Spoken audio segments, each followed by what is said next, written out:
Hello and welcome to Movies You Missed podcast. I'm Vee. I'm John. And we are going back to one of our early topics at this podcast. We are talking about gangster movies. Yeah.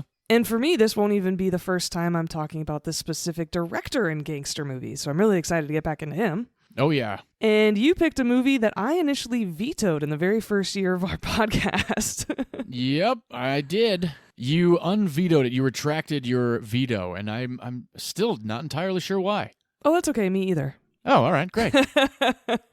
Just willing to give it another chance. And so we'll be talking about that in just a little bit because since this is an odd episode, John will be going first this week. And as most of you know, we are movie industry veterans who love to discuss movies without spoiling them. And we also love to discuss the new movies we've seen in theaters or on streaming over the last week since our last episode. That's one of my favorite things here at Movies You Missed podcast, discussing the new movies that we've seen. Yeah, and since I unfortunately wasn't able to see any new movies this week, this section of the episode is all yours. All right, well, let's get into it. I love going to the movies, as our audience knows, and V, you know, and everybody that knows me knows.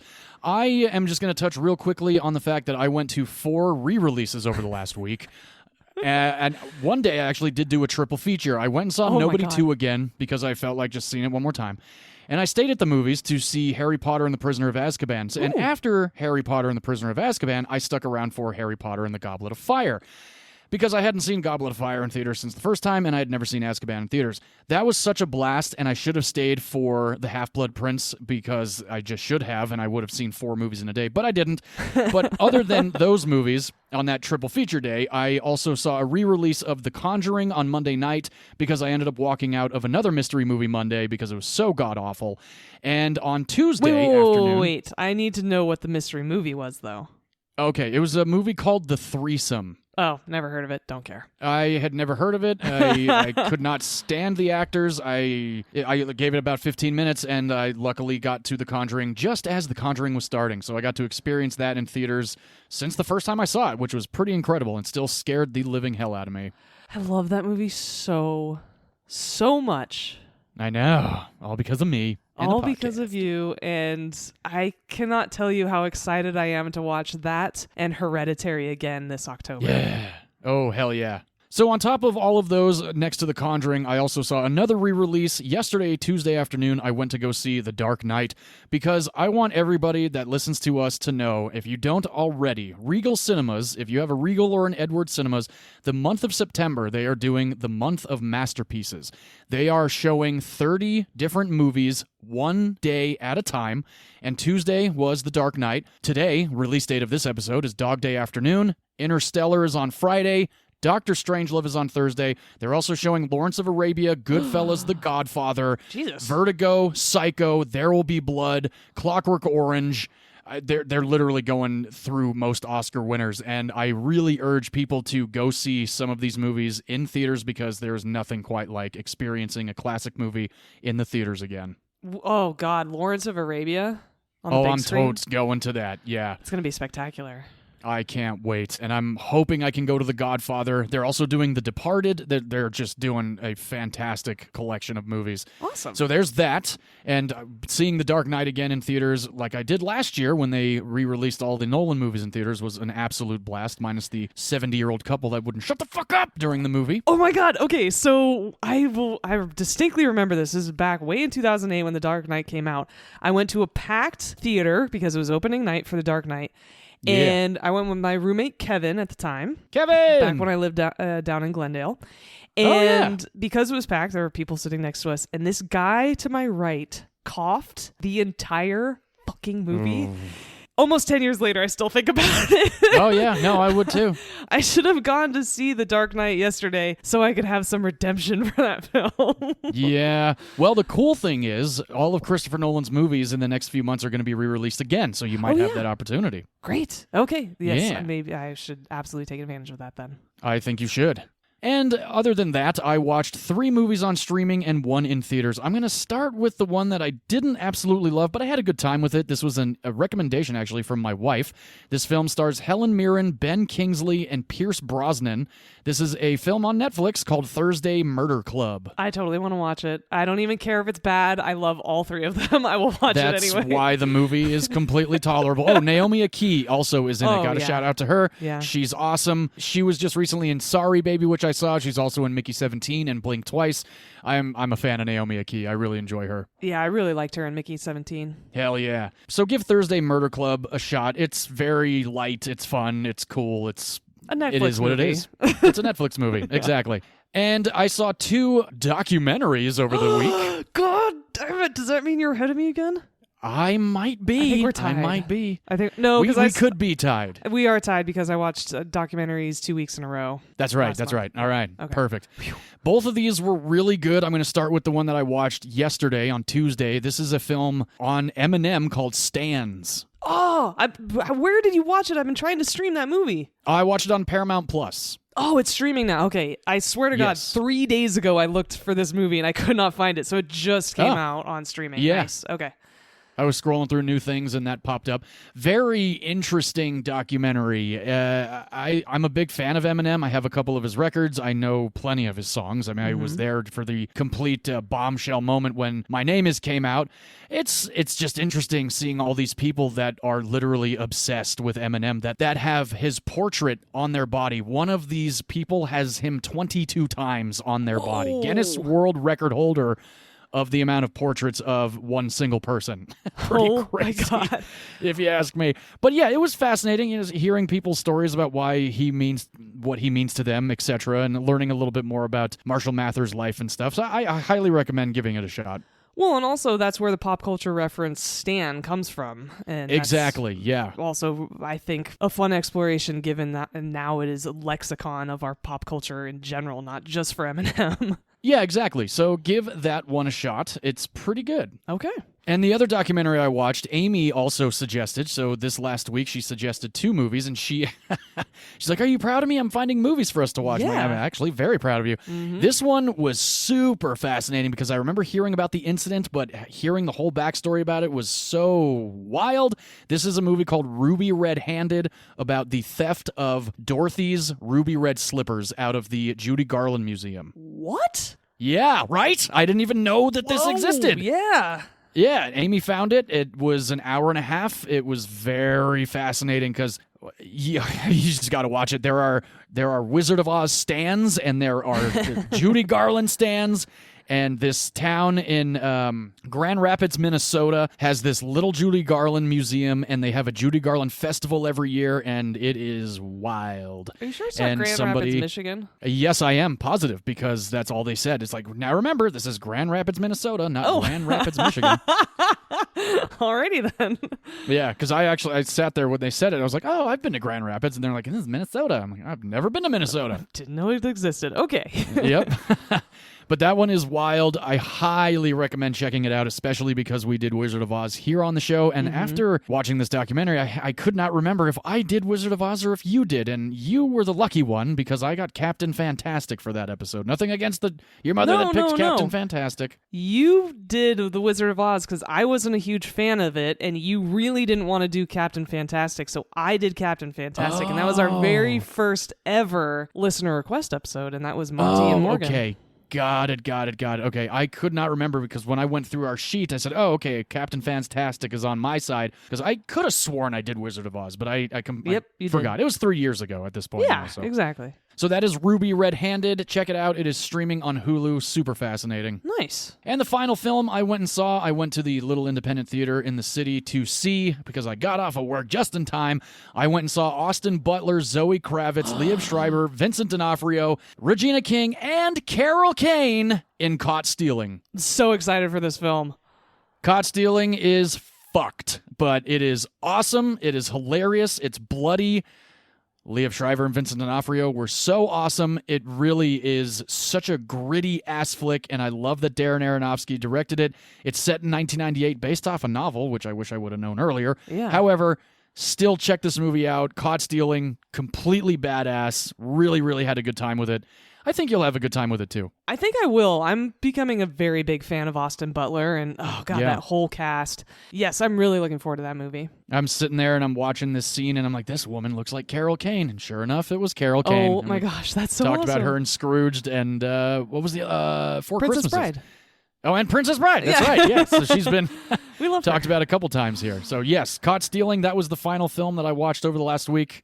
It was a good week at the movies. Oh my gosh, I didn't even know she was still acting. I didn't either. Liar! Liar! I love her in The Princess Bride so much. I don't know how you can't. I'm not a witch, I'm your wife. As those of you who've listened to that episode know from the Scrooge episode last Christmas, she Oh, was yeah. my favorite part of that movie. Oh, this Oh, bitch absolutely. just hit me with a toaster. Yeah. She's great. So good. I had no idea she was in Caught Stealing. That's awesome. Makes me want to see Neither the did movie I. even more. Yeah, they only flash her really briefly in the trailer. And what's funny is I saw the trailer again when I saw The Conjuring on Monday night. So that was kind of fun to be like, oh, yeah, they did show her in the trailer. But it was so fast, it was kind of impossible to catch. But Okay. yeah, so that's what I saw over the last week. Well, I'm glad you saw enough movies for the both of us, at least. Oh, totally. Yeah, I absolutely. You know me. I'll see as many movies as I can. So now let's get into our topic of the week. We picked gangster movies, both of them with stacked casts, Very much so. and also both of them with these very entertaining, interconnected stories. Yeah. And I would also say both of them very stylized in their own unique way. Oh, that's for sure. Yes. So you go first this week, since this is episode 177. You want to kick us off? Sure, why not? Let's do it. All right, take it away. I shall take it away. Let's jump into this movie from 2007.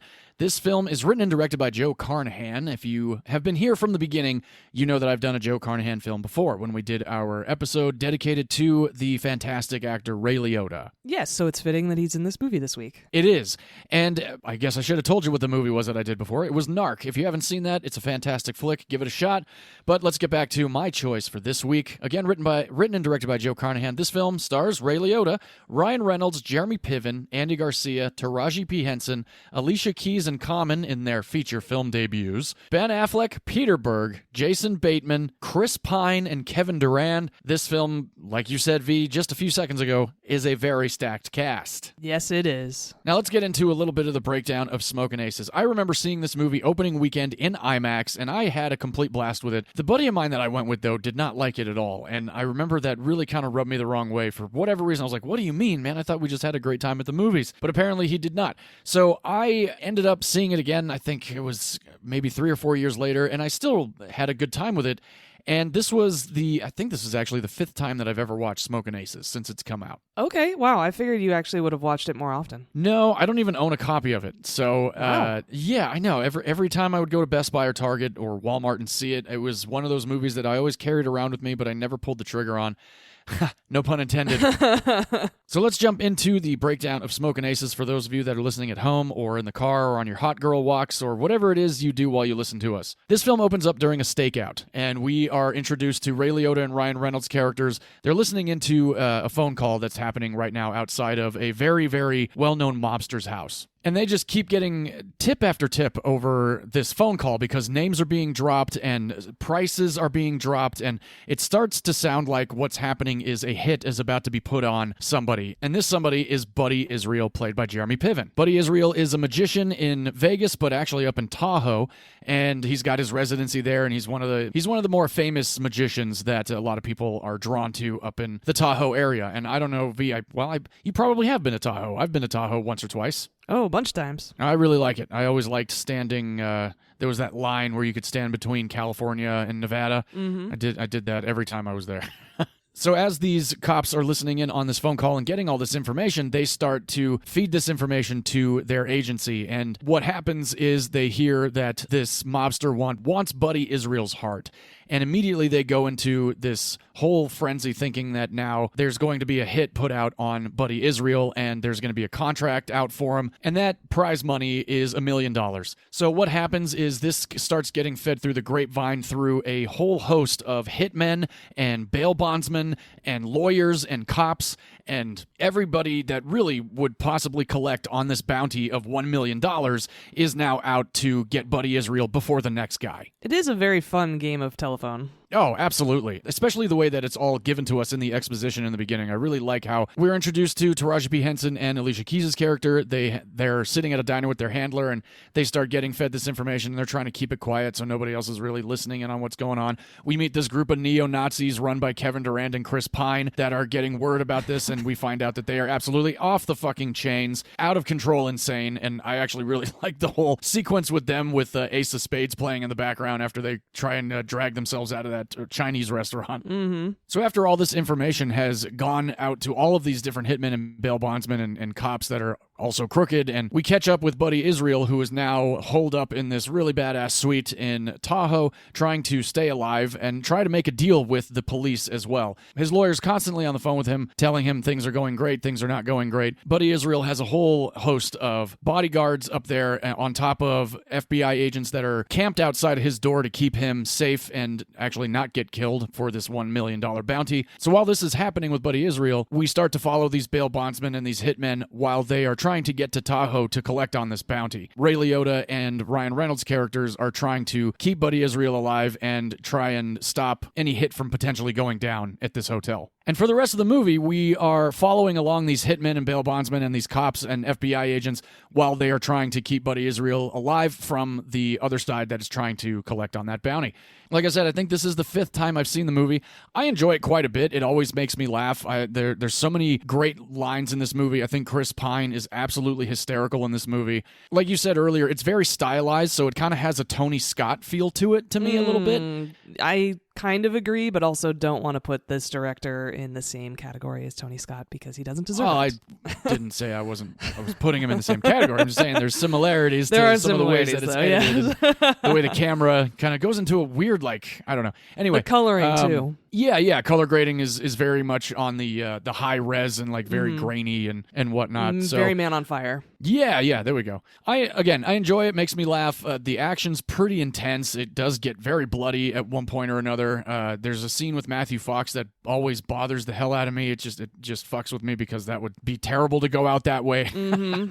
But again, I've had a good time with it, and I don't know why I don't own it yet. I don't know, but I do own the other Joe Carnahan film, The Gray, with Liam Neeson, which will be on the podcast in the future as well. But I'm a fan of the movie. It's not one of my favorites of all time, but I feel like a lot of people either don't know about it or they might have seen it one time and been like, I really don't remember it. It's just a lot of fun, and curious now, V, what I can't remember. Did you say you had seen this one time before, or you just watched the trailer and you didn't want to watch it or something like that? No, I full on watched it the first time you picked it at my sister's house. Oh, actually, you did? With her fiance at the time. Yeah. Got it. Or he was actually, this was 3 years ago, so he was still her boyfriend. Now they're married. That's how long our podcast has been going on for. Lovely. Congrats, you two. So, V, I'm just curious what your revisit this time around was 2.5 years or so later with Smokin' Aces.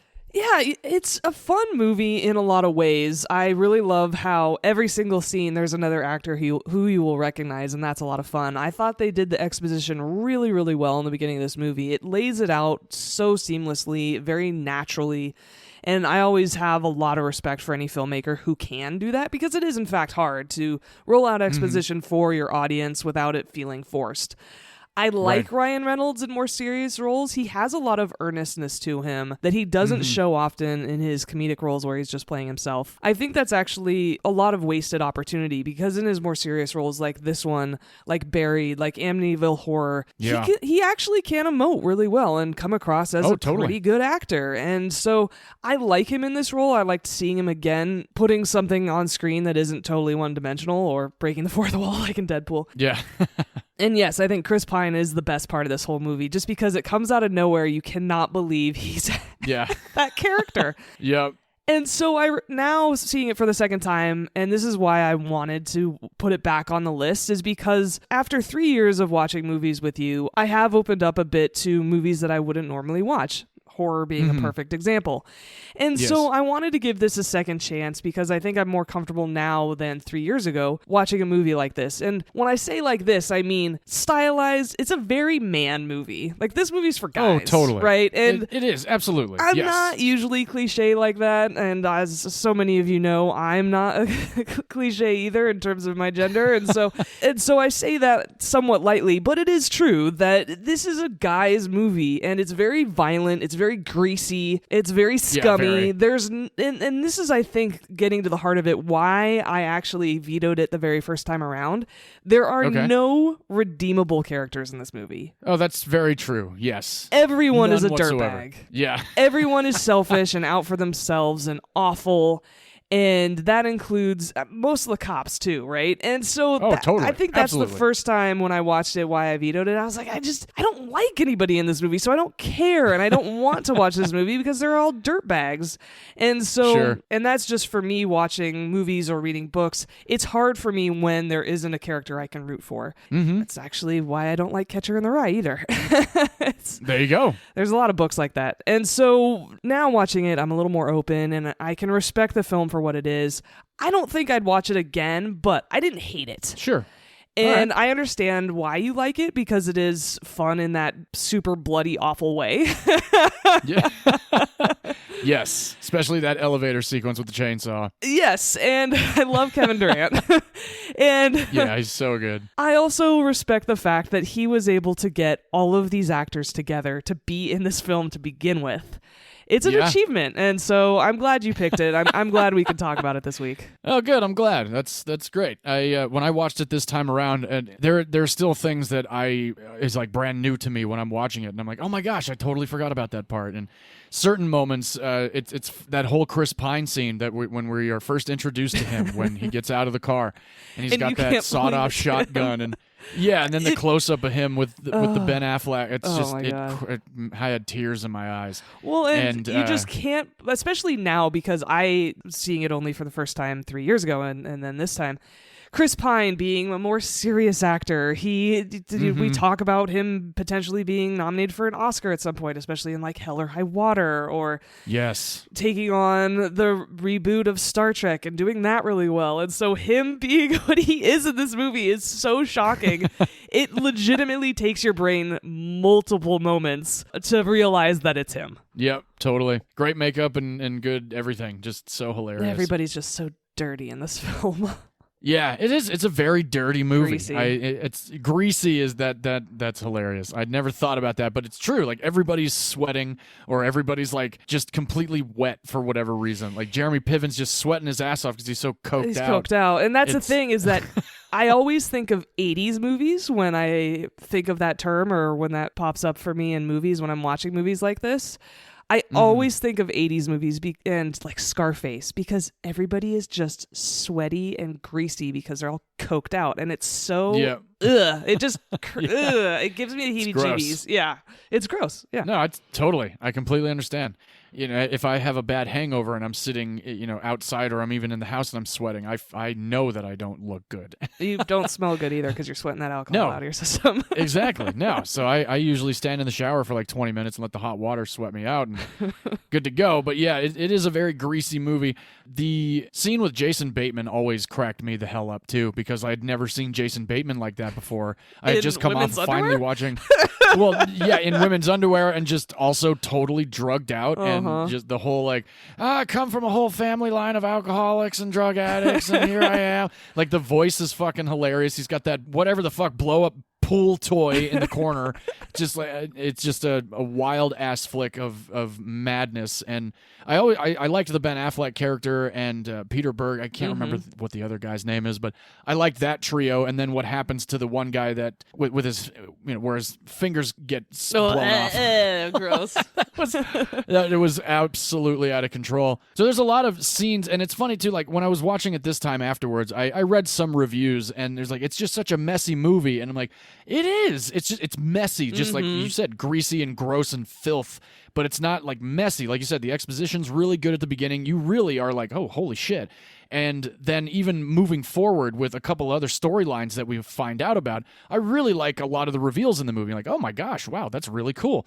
I never would have thought about that otherwise. And I don't know. I like Joe Carnahan, again, with Narc and this movie and The Grey, which is coming up in the future. He just had a movie come out earlier this year called Shadow Force. It's got Kerry Washington in it and Mark Strong, one of your faves. Yes. And he also did Cop Shop with Gerard Butler, which I never did see, but I heard decent things about that one. I hadn't even heard of it. Oh, yeah, Cop Shop. I think it's like a play on Chop Shop, the whole car thing. Me and the illiteracy of my so a chop shop dialogue. God. It's okay. I gotcha. A chop shop is when car thieves take cars into it's like a mechanic shop, and they piece the car and sell it for parts, and that's what a chop shop is. And it's because you can track VIN numbers and you can track cars, and so the easiest way to evade police and people looking for that car is to take it apart. Hence the word chop shop, because you're chopping it up. Oh, all right. Yeah. Well, thank you for that info. Not that I've ever done it, I swear. Okay. And that's the thing about this movie is that half of you thinks, oh, this is such a ridiculous premise. These are all caricatures. And then the other half of you watching this movie thinks, is there this underworld that actually has people like this? That's exactly what I was thinking when I was just watching something else. And it was very similar tone where, like hitmen and shit. And you're like, where is all this happening? You know, like where I completely agree. Yeah. I'm never going to find out, and I don't want to. But I don't want to. If one of our listeners is a contract killer, send us a message. We promise to keep you anonymous. Yeah. All right, so let's get into a little bit of the BTS of Smokin' Aces. I'm glad you had a good time watching it, V. That's a lot of fun. As did I, and like you said, it's not something you will likely revisit, and who knows when I'll revisit it again. But it's still for the time that we give to that movie, it was worth it. And it's certainly forgotten. It's a good movie for this podcast too. It was a good pick. Totally. Sweet. I'm glad you feel that way. 3 years later. Now, I want to mention just one last time that this is Common and Alicia Keys' feature film debut, which is pretty sweet. Common went on to have a pretty decent career in the movies, and Alicia Keys, I don't think I saw her in anything else, but that's okay. I thought she was pretty good in this flick. She looked fantastic, that's for sure. Well, she always looks fantastic. I'm a huge fan of Common. I think he's a really good actor, and most people don't talk about him when they talk about musicians turned actors. I think that he deserves way more accolades and respect than he gets because he's a really good actor. Everything he's in, he picks good movies, he does a good job, he doesn't seem like he's wooden at all. And the other musician turned actress who I absolutely love is Queen Latifah, and they were actually in a movie together, which is awesome. I actually might pick it at some point. It's called Just Right. I love it. Well, cool. Yeah, put it on the list, and I'll find another rom-com to add to it. Awesome. Yes. Well, we always talk about doing more rom-coms. Yeah, and maybe we can both do a Queen Latifah movie. Yes. Oh, would you do Last Holiday? I would probably do Chicago. Ooh. I was going to say maybe Last Holiday, but I'd probably do Chicago, even though it's not really a romantic comedy. But if we were really like talking about her talent, actually. Well, yeah, but if we were talking about Queen Latifah's talent, I would go Chicago over anything else that I've seen her in, truthfully. Yeah, well, and that's fair. I was thinking you could do another musician turned actor movie, though. Oh, yeah, can do that also. There's that. You've never seen 8 Mile, have you? I still have not seen 8 Mile, no. Nope, I've seen every parody of 8 Mile except the actual movie. Well, at some point you should watch it. I would love to. All right, cool. Well, there's a future episode right there in the works. All right. Ben Affleck had a lot of trouble on this set, especially in the billiards scene, because it took 28 takes for him to finally sink one of those hits. He could not do it to save his life. Jeez. Whoops. I know. And it's not even really anything about... I guess that is about the movie, but it's like, oh, yeah, okay, 28 takes. No big deal.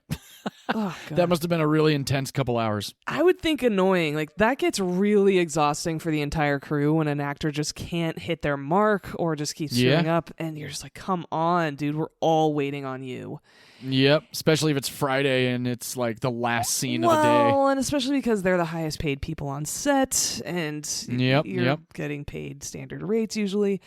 It's just, it can get frustrating when it gets to that many takes. Absolutely. Oh, gosh. I don't think I ever was involved in anything that went that many takes. I don't know. Michael Pfeiffer liked a lot of takes. He had the slowest set I've ever been on. Yeah, those were 16, 17-hour days and far locations from where I lived, and I was constantly worried about fallen asleep at the wheel. Luckily, never happened. I was young and spry. Oh, well, and but man, I stayed cold on my motorcycle, so I didn't fall asleep. But yeah, I mean, they were not. They were not Oscar-winning movies. They were Lifetime and Hallmark movies that we worked on with him. Yes. So it's like, come on, dude, it doesn't. Yeah, have there was to be no perfect. need to go 17 cakes of the kids running in the house and grabbing a cookie. See, and running upstairs. Yeah, so Ben Affleck, get your shit together, man. No, I'm kidding. Totally love you. We are big fans here of yours at Movies You Miss Podcast. If you ever listen, absolutely love you. On your side in the whole J-Lo thing, too, by the way. Oh, my God. That was all out of complete left field for me. I'm not the biggest fan of Ben Affleck, except for The Accountant, so I don't know what you're talking about, but I support you. Oh, come on, you love Armageddon. No, not at all. Oh, that's where this came from. No, I respect your opinion. Well, thank you. I am a fan. I've never really not liked the guy. But anyway, moving on. He also, speaking of Chris Pine, when they were finished shooting that scene together, How did Pine, he keep a straight face? I don't have any idea. I feel like they probably set that up to do a wide shot of Chris Pine standing over Affleck to do all that, but they just could not. Affleck couldn't do it, so he had to just do my singles in a tight close up and don't show me and him on screen together because you won't get a usable take.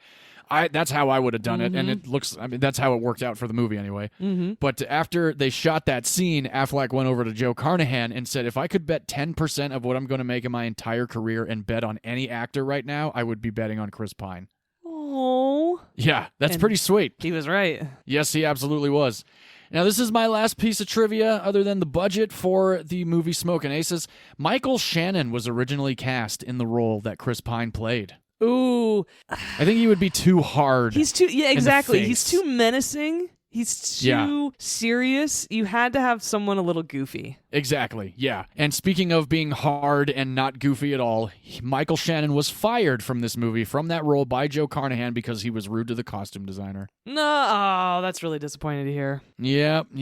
And for all of you gun nuts out there, I guess this is my final piece of trivia before budget, that sniper that Charisse, who Taraji P. Henson plays, is a Barrett M82. I don't know if that means anything to anybody in the world except for hitmen and do you know what it is? I know what a Barrett is, that's for sure. Yeah, I've seen the gun in the movie. Yeah. And the biggest gun I've ever shot was an AR-15, and I've never shot a sniper rifle, but maybe one day. I shot a 50 caliber attached to a Humvee. Ooh, 50 holy caliber shit, machine that's gun badass. attached to a Humvee back when I was a military contractor. It's the biggest Well, gun I now ever everybody, shot. you know where Tank Girl has gone to. Tank Girl is co-hosting Movies You Miss Podcast. Yes. Smokin' Aces came out January 26th of 2007. Like I said, I went opening night with my buddy Andrew, and Andrew did not like it. I loved it, had a great time. It was in IMAX. The budget for the movie was $17 million. That's so funny because part of me completely understands given the amount of people in this film. And then the other part of me thinks it's such a indie movie, such a low budget movie, it would have been like $8 to $10 million, right? Right. Yeah, exactly. But no, $17 million. The domestic box office for Smokin' Aces in its tenure here in the United States and Canada was $35.7 million. Hey, it wasn't a bomb. It was successful. It was not. Yeah, it did pretty well, especially worldwide, coming in at $57.2 million. Holy shit.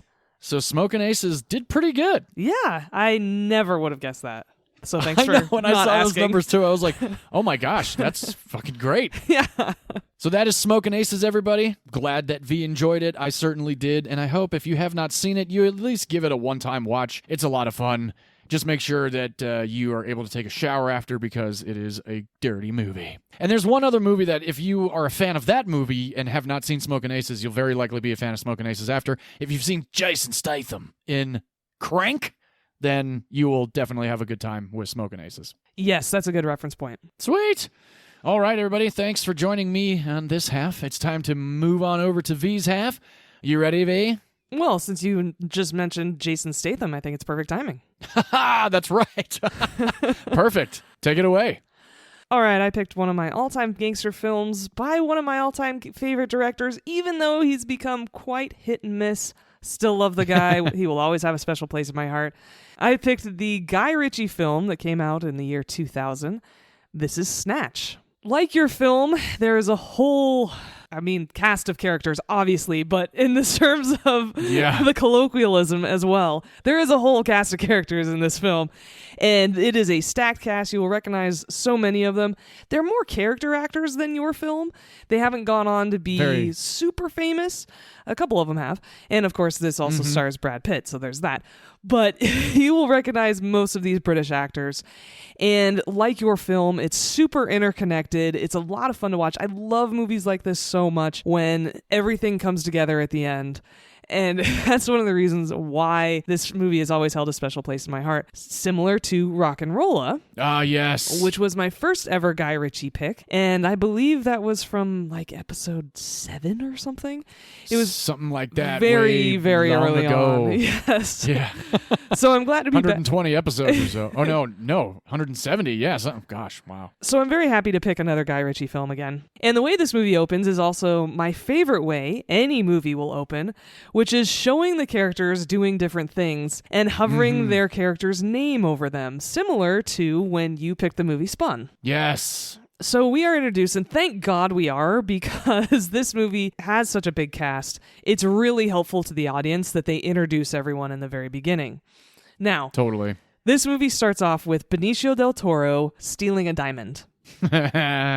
So funny. He's a character in this movie as well, and he's got a great accent, and he's working for Abby, played by Dennis Farina. Love that guy. Benicio del Toro plays Frankie Four Fingers, everybody's a criminal or a gangster in this film. Let's just start off right there. Let's just get that out of the way. Benicio del Toro, we talked about multiple times on this podcast. I don't know if we've ever really done a movie of his yet, but we've talked about him. We've talked about him a lot, but I have not done a movie. I don't think I have with either. Him in it. We're going to. We're big fans of the guy. Sicario's on the list. Sin City, The Usual Suspects. Yes. I'm assuming you're going to pick Fear and Loathing in Las Vegas at some point. At some point, yeah, and he's in Inherent Vice, which is another pick of mine coming up in this sometime future. He's also in Traffic. He was in The Phoenician Scheme, which just came out this year and is your favorite Wes Anderson film now. One of the best movies of the year, for sure. Now you're kind of a fan of Wes Anderson, which is crazy. Well, the thing is, I tried to watch other Wes Anderson movies after Phoenician Scheme. I tried Grand Budapest Hotel again, and I did not like it. Okay, so it's a one-off. Got it. It might be a one-off. I respect that. And Dennis Farina playing Avi, he's great as a gangster in Get Shorty. That's where I remember him from. Oh. And that'll be on my list in the future as well. He also plays Jennifer Lopez's dad in the movie Out of Sight. That's right, yes. He also plays Leslie Mann's dad in a movie called Stealing Harvard with Jason Lee and Tom Green. Yeah, that movie's horrible, but it's funny. I don't use that word lightly. I hate Tom Green. I've never thought he was funny ever. Oh, wow. Oh, okay. Well, that's all right. Now I gotta choose it. No, I'm gonna veto it. No, I wouldn't. That would be a veto. Yep, totally. So Avi is actually an American. He's the only American in this film. He's based in New York, and he is a diamond dealer, and he's heard about this 84-carat diamond out in Eastern Europe, and so he has gotten Frankie, a man who works for him, to go and steal it for him. And that's how this movie opens. And that's what this movie centers on. It's all about this diamond. There are a lot of side plots and stories and characters surrounding this, but it all comes back to this diamond. And so Frankie steals it and brings it to London. The unfortunate thing is that the guys he stole this diamond with then tell all their friends in England about this diamond, and that's how word gets around. And this is where we're introduced to Rade Srbeđija again. We love him. Yes. He plays Boris the Blade, or Boris the Bullet Dodger in this movie. He has 208 credits to his name. We talk about him a lot because he was in Eurotrip. Wow. Yep.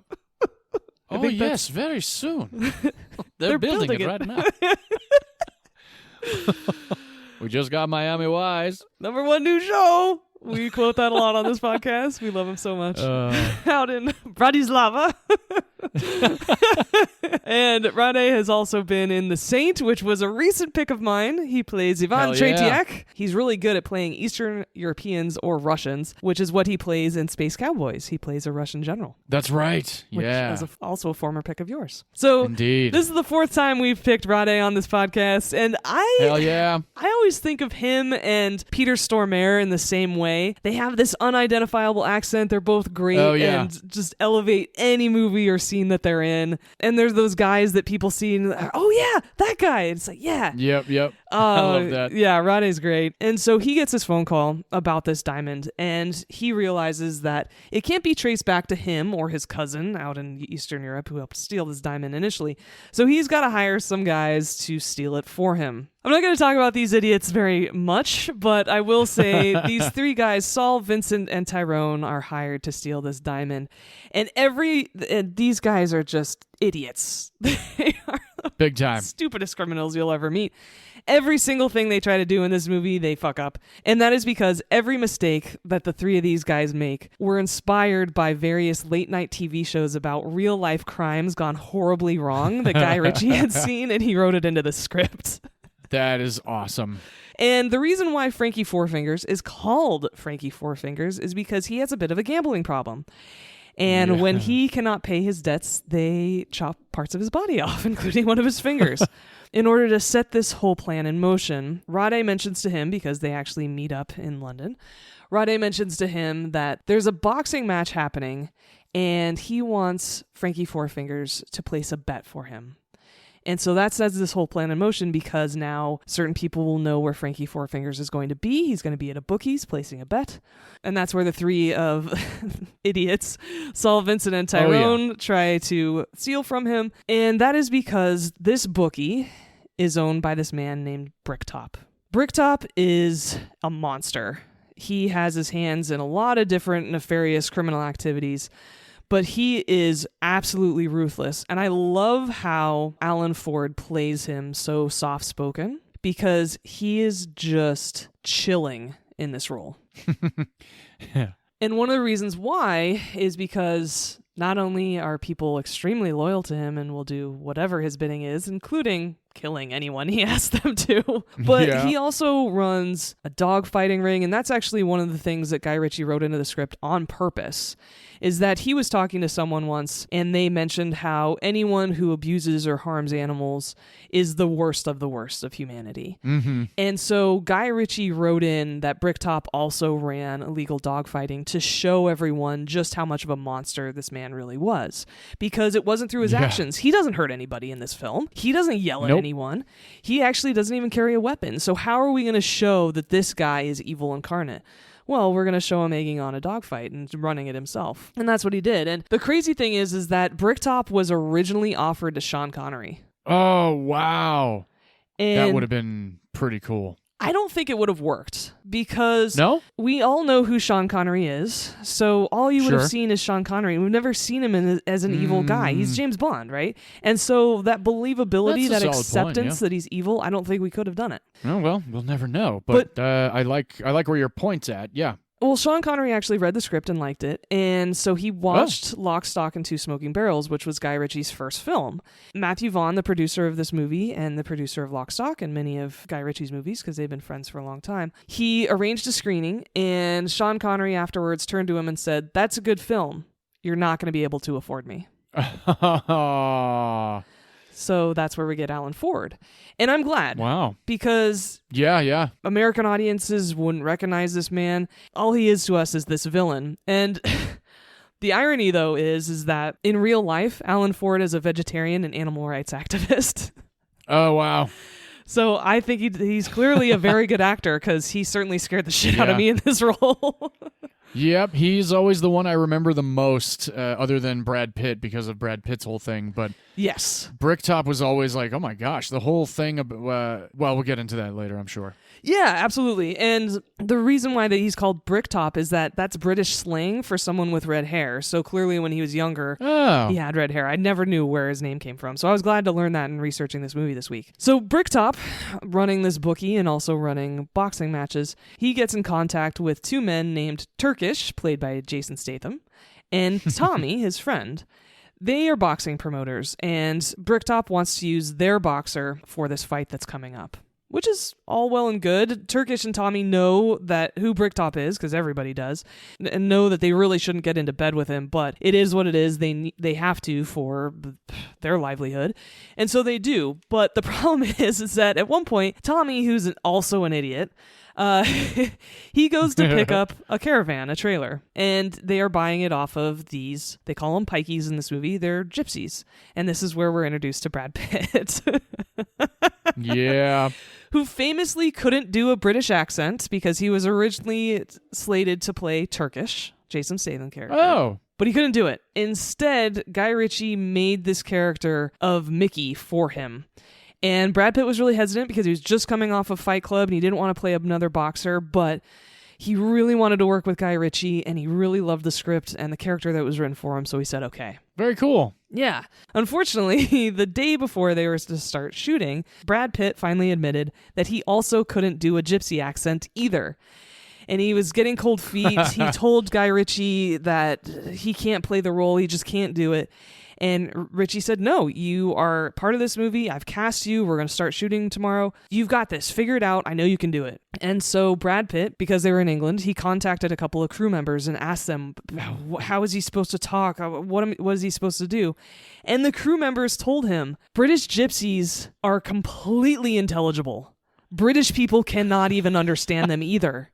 And so just have a crazy ass accent where you're just mumbling the whole time, basically, and you will be exactly that character. And that's what he did. Perfect. Yeah. And so while Tommy's there at this gypsy camp, trying to negotiate with Brad Pitt about this caravan, Tommy, as I said, he's a moron. He gets him and Turkish's boxer, who came with him for this transaction, to accept a fight with Mickey, Brad Pitt's character. And it turns out Mickey is a bare knuckle boxing champion and lays this boxer out cold. And so now Turkish and Tommy have a problem because they have to go tell Bricktop that they've lost their boxer, and their solution is to get Mickey in the fight.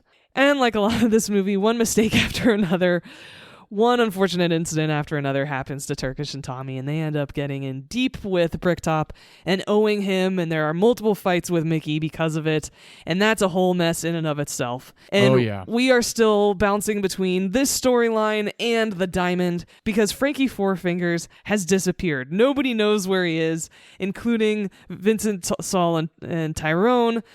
Avi's lost him too, and he's back in New York realizing that he's got to go to England to figure out what the hell is going on, where Frankie Four Fingers went, and also this 84-carat diamond. And this is where Vinnie Jones joins the search, who we love so much. And he plays Bullet Tooth Tony. Everybody's nickname in this movie is amazing. And he is also in Eurotrip. Yes, he is. He's the Manchester United fan. And this is where we get the My Baby Takes the Morning Train rendition in Eurotrip, which is great. He's also in She's the Man.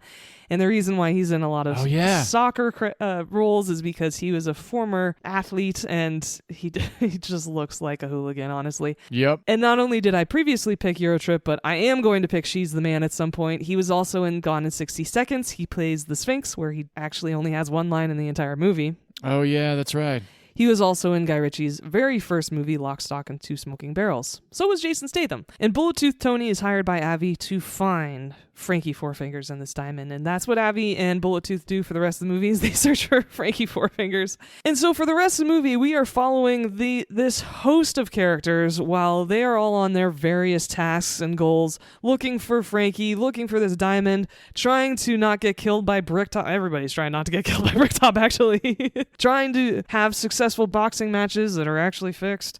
Trying to get Mickey the crazy, like, he is unhinged. This guy is crazy. Mickey the gypsy.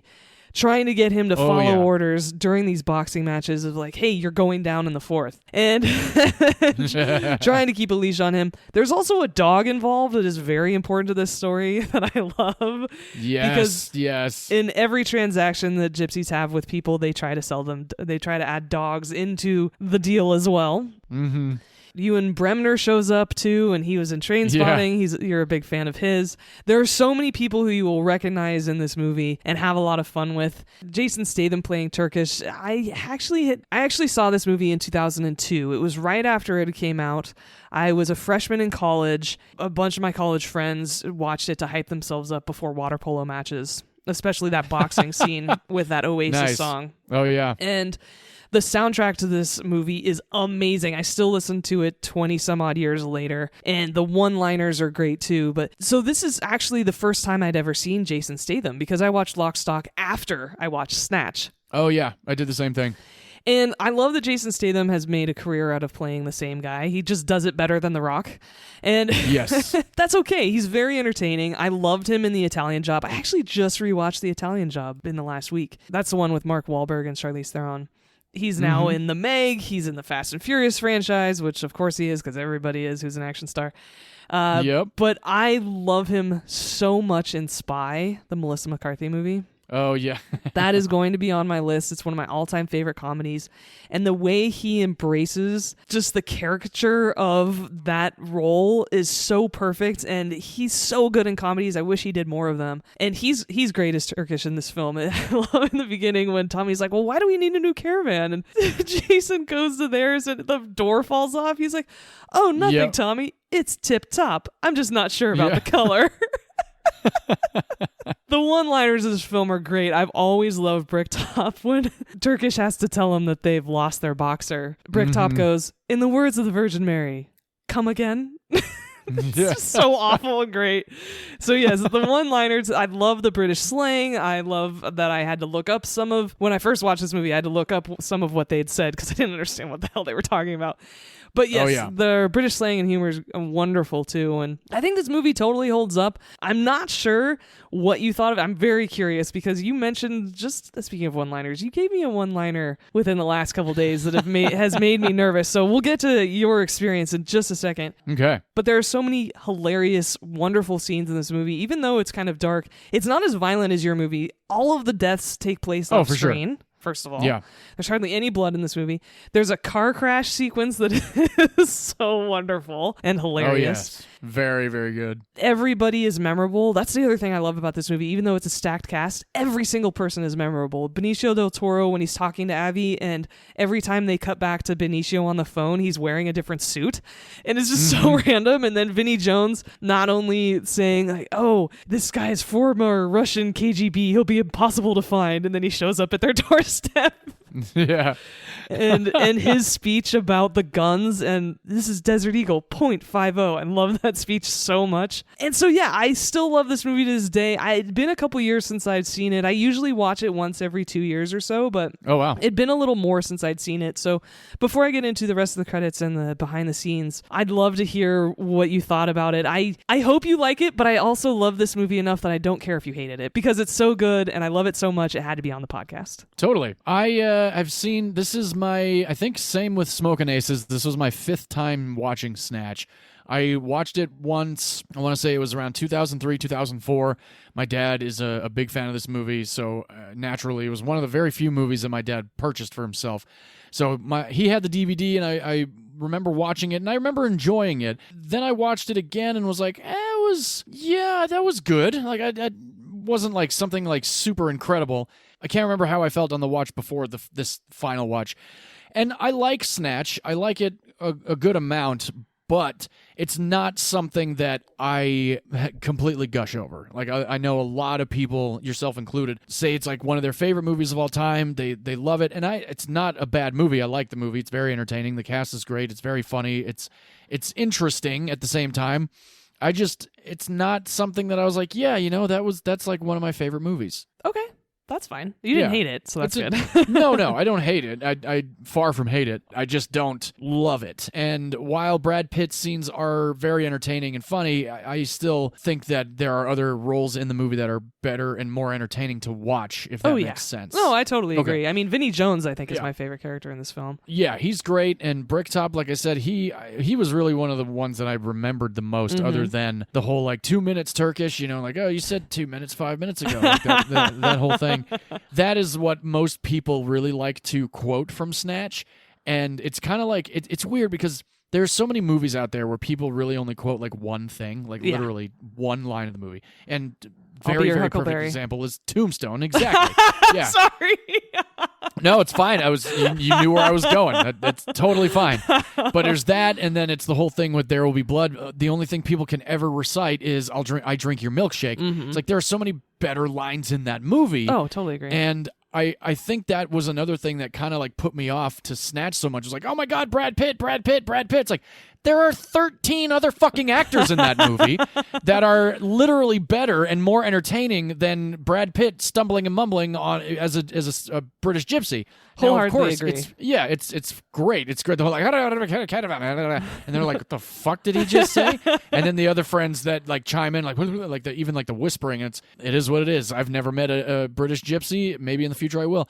When I watched it this time around, I think I also paid a little bit more attention to the intricacy of the story, and I liked the background story of like Del Toro's character, Frankie Four Fingers. I love the whole that suit sequence. You know, like he's in a different suit. It's always very, very awesome.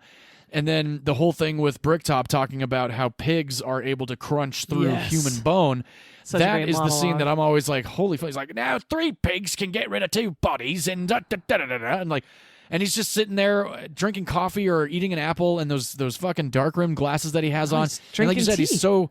Because Yeah, okay, remember, so he's drinking tea. my favorite, and that's perfect because my favorite line of this whole movie is this is right after they all startle Turkish in his office, and Oh, yeah. he put on a kettle for us, Turkish, and he says, Yeah, yeah. "Okay, you want sugar?" And he goes, "No, thanks, I'm sweet enough." Yeah. That's Yeah, my favorite yeah. line of the whole movie because it's just so cold. Yeah. So his character always was memorable to me, and of course I always remembered the whole thing with Turkish, and in the beginning when those 3 guys try and rob the bookie, it reminds me kind of like a Coen Brothers movie, kind of like Burn After Reading in a way. Yeah, Like, because there's it's a lot of whole sequence of total missteps, right? Yeah, exactly. Yes. And yeah. everybody, So, yeah. you're right, everybody's memorable. Even the woman who works at the bookie, we don't even know what her name is, Oh, but yeah, she's got the shaved right. head and blonde hair, and she's such a badass. And she's like, all Yeah. bets are off. And, Yeah. oh, even her, she's got a 2-minute scene, and she's awesome. Yeah. So it's a very enjoyable movie. It's not one that I revisit as often as everybody else that I know, but it is certainly a revisitable movie, and it's a perfect pick to pair with Smoking Aces. Absolutely. Yeah, I think so too. I'm so glad to hear that. And I think that that's fitting that both of us feel similar ways to our movies this week, and that's okay. Yeah. And I think that they're different. It's so funny because there are a lot of similarities in our films, but they are very different ways to tell these stories. And so I think that it'll be kind of perfect for our audience because depending on their interests or the type of movie they like, they'll probably like one or the other. Yeah, I guess, I could see that. So I think that this week we provided a bit of a choice for our audience and they can get back to us on which one they like best. Yes. But I like the fact that they're very different movies, and even though they're both gangster films. Mm-hmm. And even though this is only my second time picking a Guy Ritchie film, I've been a big fan of his for 20 plus years. Like I said, Snatch was my very first foray into a Guy Ritchie film. I watched it in 2002. And so since then, I've watched Lock, Stock, and Two Smoking Barrels, which was his first major film. He also wrote it. Jason Statham starred in it. Rock and Rolla was my pick for episode 7. He wrote and directed that as well. He directed Sherlock Holmes 1 and 2 with Robert Downey Jr. and Jude Law, which I'm going to introduce to you at some point. He wrote and directed The Man from U.N.C.L.E., which is so underrated. Hardly anybody talks about that movie anymore. I wish it was successful enough where they could have made a series of those films because it was so damn good. Henry Cavill's in it. Alicia Vikander's in it as well. So is Hugh Grant. It's a great film. It's going to be on my list in the future. So is The Gentleman that he wrote and directed with Oh, yeah. Matthew McConaughey. That movie's amazing. I've seen that one. Yeah, big fan of that one. We both watched The Ministry of Ungentlemanly Warfare that came out a year ago? Yeah. No, was that 2 years ago now? Shit. Last year, definitely. I got the 4K for Christmas, so it was in theaters last you're right. year, I think. You're right. Also with The Fall Guy, and I love both those films last year. Yeah. So The Ministry of Ungentlemanly Warfare also stars Henry Cavill in it. However, he's been missing a lot lately, and it's really unfortunate because I am such a big fan of his, and there's something off I don't know if he doesn't have the right production team with him anymore, or something that he's just missing that spark that is the Guy Ritchie quality that I'm so used to. And it's really sad because he wrote and directed King Arthur, which was okay. It wasn't great, but it was better than the remake of Robin Hood, at least. Yeah. He wrote and directed Aladdin, which... Nobody should have done that remake anyway, the live-action version with Will Smith. It was fine, but it was unnecessary. He wrote and directed Wrath of Man, another Jason Statham movie, and also Revolver. Operation Fortune, another Jason Statham movie, which was incredibly forgettable. The Covenant with Jake Gyllenhaal, and his most recent movie is a movie you just watched, which I will at some point this year, just because I want to support Guy Ritchie, even though his films are ass lately. Fountain of Youth. Yeah. Not great, right? Yeah, watch it. No, it wasn't great at all. No. Yeah, exactly. It was fine. It was a mind-numbing 2 hours. Precisely, God. And so it's just unfortunate. It honestly, as someone who is such a big fan of Guy Ritchie, it's just a little bit depressing. And so I hope that he can get back into the groove at some point. I'm wondering if maybe it's because Matthew Vaughn isn't his producer anymore and they're super good friends. It's possible. Yeah. Matthew Vaughn produced not only Lock, Stock, but also Snatch, this movie. You all will know him, though, because Matthew Vaughn, not only did he direct Layer Cake, which is a very underrated Daniel Craig movie, also about gangsters, but he wrote and directed Stardust. Oh, yes. My very early picks. He wrote and directed Kick-Ass, X-Men First Class. He wrote X-Men Days of Future Past. He didn't direct it, but he wrote it, which is awesome. And then he got into the Kingsman series. So he has written and directed all of the Kingsman Secret Service series. Oh, cool. Which also means he directed Argylle. Oh, yeah, that's right. Also came out last year. So I'm happy to talk about an early Guy Ritchie film, which is awesome, that still holds up. I'm glad you had a good time with it. I know my sister, Shannon, is a big fan of this movie, too, and the soundtrack. I've been listening to the soundtrack this week since I've watched the movie because it is so good. Nice. And there are only a couple more behind-the-scenes pieces of trivia that I wanted to share with all of you about this movie. When Vinny and Saul, the guys who were hired to steal this diamond from Frankie Four Fingers and are just Tweedledee and Tweedledum, basically. Yeah, basically, yeah. And they're sitting outside the bookies. Bullet-Tooth Tony approaches their car. Unfortunately, it's not the real Bullet-Tooth Tony. It is not Vinnie Jones who approaches their car in that scene that is filmed. They got his stand-in because Vinnie Jones didn't show up for shooting that day because he was in jail for fighting the night before. Which is totally on brand for Vinnie Jones. Absolutely. Because this was early Guy Ritchie and Matthew Vaughn, this was an independent film, they had a budget of £6 million for all of this. Whoa. Yeah. They couldn't afford enough extras for all of the boxing matches. So whenever the camera angle changed, all of the extras had to shuffle around the boxing ring to make it look like it was a packed fight. Yeah. That's hilarious. And brilliant. Wow, I'm going to pay close attention next time. Yeah, because you'll recognize all the faces, right? But how smart. That's great. Utilize what you got. Yep. Yes, and because this was such a low budget, to keep things in order and moving right along during production, Guy Ritchie introduced a system of fines on set. So if your cell phone rang, if you arrived late, if you were taking naps during shooting, or if you were complaining at all, you got a fine. Wow. I support that. I think more sets should have this. Yeah. Absolutely. Yeah. I think it'll keep things running efficiently. And you know what? That's hard to do on a film set. So fine systems, let's put them in place on all movie sets. Definitely. I mean, never have an actor show up late again. Yeah. And lastly, according to people who worked on the film, the dog Bo was a bit difficult to work with, and there's a scene with Vincent and Saul and Tyrone in a car where he's starting to chew on Saul's jacket, and that was real. He actually was going after the jacket, and they had a hard time pulling him off. Oh, puppies. So sometimes, kids and animals, they can be unpredictable. Yep, very much so. Yep, so that is Snatch. It launched a bunch of people's careers. Lock, Stock put Jason Statham and Guy Ritchie and a couple other people on the map, including Vinnie Jones. But Snatch was what really launched everybody's career.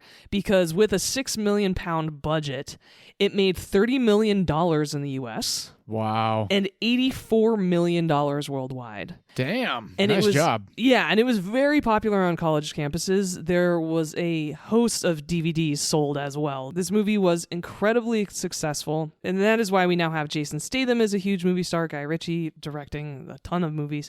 And that's great because I think it's all well-deserved. They're all very talented, and I love going back to this movie because similar to Rock'n'Rolla, it's not like you can make it now. All these guys are famous, and it couldn't have a $6 million budget off of it, right?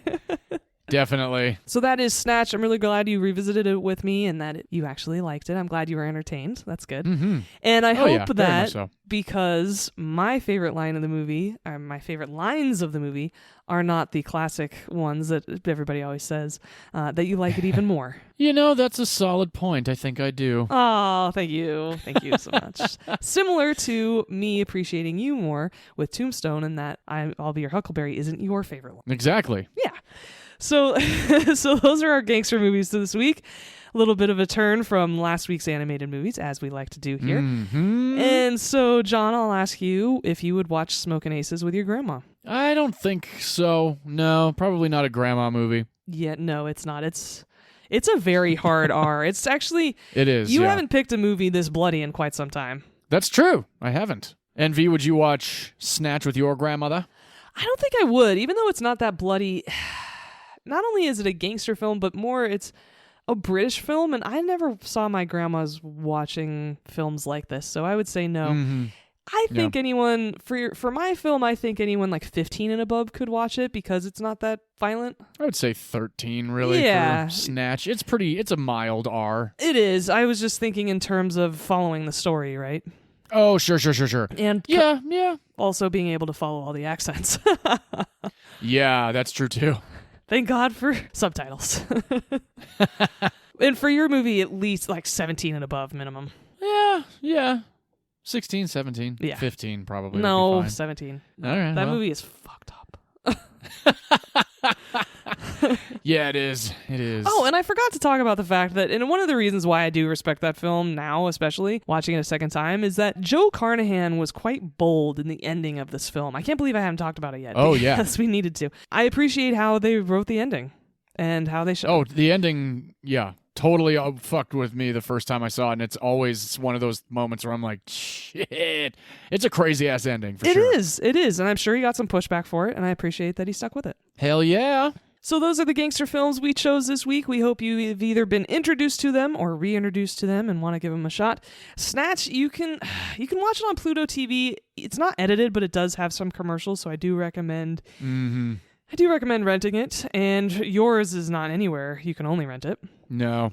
But I rented it on Amazon or Apple, I think. Yeah, they're both worth the money, though. Definitely. And so now that we've wrapped up our gangster films, do you want to tell our audience what we're doing next week? Oh, I'd love to. We are going back in time again for some of these next picks. I'm excited because I actually haven't seen both of these in some time, my pick and your pick as well. I was a major fan of both of these movies when I was growing up, so this is going to be a very fun rewatch. My film comes from 1990, starring Warren Beatty, Al Pacino, Madonna, and that kid from Hook, Charlie Korsmo. This film is directed by Warren Beatty. This is based off of the comic book. This is Dick Tracy, everybody. And if you would love to follow along, you can rent it on Amazon or Apple for $3.99. That is a funny connection to this week's films because Madonna and Guy Ritchie were married for 8 years. That's right, they were. What a weird pair. Lucky Star was used in Snatch, and Guy Ritchie directed her in one of the... I do not say this lightly. I am saying this with 100% seriousness. He directed her in one of the worst movies ever made, Swept Away. Oh, yeah, Swept Away. Oh, awful. I never saw it, but I remember the backlash about how awful it was. I watched 40 minutes of it and turned it off because it was that bad. You guys know I don't turn off movies lightly. Yeah, wow. But she's amazing in Dick Tracy. I love her in this movie so much. And like you, I've been watching both of these films since I was a kid. Huge fan of both of them. I always wanted Dick Tracy's watch. I'm so excited to revisit both of these films, especially just how stylistic both of them are. And that is because my pick for next week is from 1991. I've been doing a lot of early 90s movies lately, which is cool. Yeah, you have. I picked a movie starring one of my favorite actresses, Jennifer Connelly. Yes. This is The Rocketeer. Major fan of this movie for a bunch of reasons, but really one of them was Jennifer Connelly. And that white dress. Oh, that white dress. Timothy Dalton's in it as well. So is Bill Campbell. There's a great Terry O'Quinn cameo that I love that I'll be discussing. I cannot wait to talk about this film. There's so many things that I want to discuss with you, and you can watch it on the Disney Hulu combo if you have those subscriptions. So thanks everyone for joining us, and we're looking forward to next week, as you can tell. And until then, please rate, review, and subscribe to our podcast and follow us on all social media. And as you know, we always love to end our podcast with film as a form of art, and in art, every opinion is valid, except if you think Brad Pitt's the best part of Snatch. Ooh, yeah, I agree. I totally agree with that. Perfect. Yeah, he's fun, but he's not the best part. Absolutely. Nice. All right. Well, thanks everyone so much, and until next week, bye-bye. Cheers, everybody.